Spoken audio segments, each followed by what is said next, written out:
Well, thanks for being with me here today. It's kind of fun hanging out at Geekdom. Thanks for having me. Absolutely.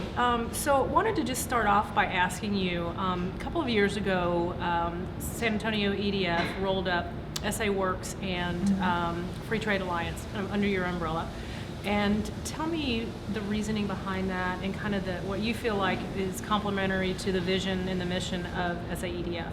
Sure. Well, let me start by saying that the mission of the Economic Development Foundation has always remained consistent, and that's to produce quality jobs for the San Antonio community. To do that, though, our suite of services has evolved drastically. Right. And I would say that, we were founded over 40 years ago, and we were solely focused at that time on attraction or recruitment of business. Mm-hmm. And today, as the world around us has changed, we've realized that to be competitive, we also have to be focused on global development. Right. Hence the integration of the Free Trade Alliance, a local organization that was focused on trade and export development. Right. And workforce development. Right. And so SA Works was providing a value, a niche value in workforce development, and that's one of our priorities. So it made sense to consolidate resources to maximize effectiveness, quite honestly. Mm-hmm. Well, and it feels like our ecosystem is getting bigger as well, because I know, and it's one of the reasons why we wanted to visit today, you're in the middle of a strategic planning process. And that includes looking, I think, at things more on a regional basis. Mm-hmm. So tell me, from the standpoint of our viewers, what they can expect, how they can be involved in the process, but also let's talk a little bit too about the regional growth and ecosystem that you're looking at now. Well, our region is one of the fastest growing regions in the country. Right. Any given day, we're either number 1 or number 3, and that's great, but we've got to make sure that that growth is thoughtful and strategic.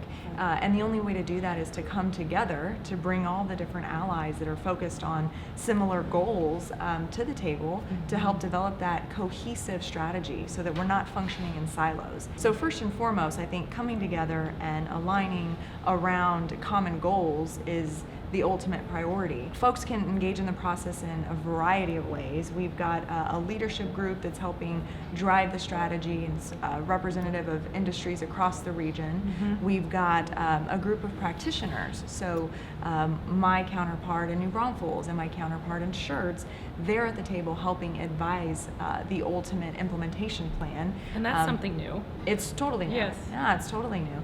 And then downstream, we're actually going to be relying on folks in the community to challenge the plan, to challenge our perspectives, and then rally around the change. Like, what do we need to do to be a top-tier economy? And let's do it. Let's stop saying it. You know, we've got to step up and start acting our size as a community and as a region. Mm-hmm. I think folks are ready for it. I certainly am.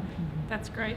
Let's turn just a second, too, and talk about, when we were kind of talking about our region, when you look at Austin, very tech, when you look at Houston, energy, what do you feel like our region, as far as our targets are, and how do you feel our community is doing with the lead of SAEDF in attracting those targeted industries? Mm-hmm. So San Antonio's greatest strength is diversity, and that takes form in so many different ways, but specifically as it relates to industry diversity, it's what's allowed San Antonio to be borderline recession-proof, right? So as it relates to the target industries that we're looking to pursue, cybersecurity is number one. We are uniquely positioned, second only to really the capital region in the DC area. San Antonio has more cybersecurity assets here, and that's due in large part to the military. We're Military City, USA, and so we've got some significant assets here on the security side of the house, but also on the life sciences side of the house. And so if I were to step back and articulate our top 3 industries, they would be cybersecurity, life sciences, and manufacturing. EDF, part of your question was, what does EDF do and how are we doing in recruiting for those different industries?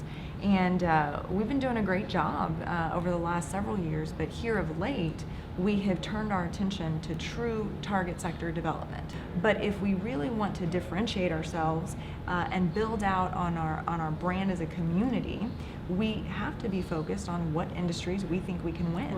And cybersecurity, life sciences, and manufacturing, those are the industries. It feels like we're going in the right direction, absolutely, and that we are building more of a micro community to be able to feed into the economic development. I'm so glad you said that. You know, as an organization, we have for the last several decades, we've been so transaction oriented, but you can only do so much here on the transaction side and on the sales side without focusing on the product that you're selling, right?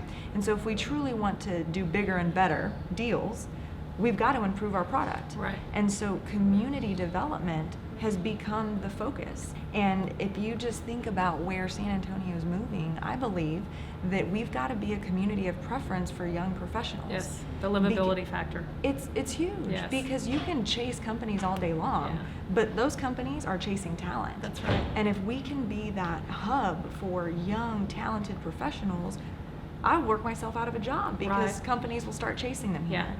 So break it down for me. Give me for the next 12 months, what's your priority for SAEDF?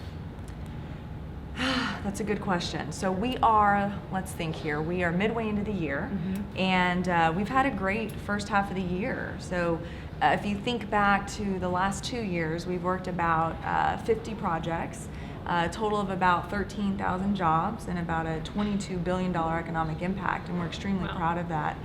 But if you look at this year, we're set and we're positioned to not only meet our annual key performance indicators, but we'll exceed them. And that's something that we're all very excited about. But your question was, where are we going? And so my head is already turned towards what's next, beyond our 2020 targets. And that's why this strategic plan is so important. And so our priorities as an organization are pretty simple: global economic development and regionalism. And so over the next several months, so 6 months to a year, we'll be working on developing this regional strategy for our community so that we can be globally competitive. But bringing all the folks together, herding all of the cats will be a challenge. I just think now is the right time. We've got momentum on our side, and we've got to do it. Because I say this a lot, but in the next 2 to 3 years, the decisions that we make as a community from a policy perspective and operational perspective are going to forever change the trajectory of San Antonio. So we're figuring out over the next 2 years who we want to be when we grow up. And I want to be a top-tier community, and this effort, I believe, will help position us to get there. It's an exciting time, and we appreciate your leadership, your organization's leadership in helping to drive our community and to drive our economic development. And thank you again, too, for being here with us today. Thank you. This was fun. It's always good catching up with you. Thanks for what you do in San Antonio as a CEO and business leader as well. Thank you. Thank you. Lots of fun. Lots of fun.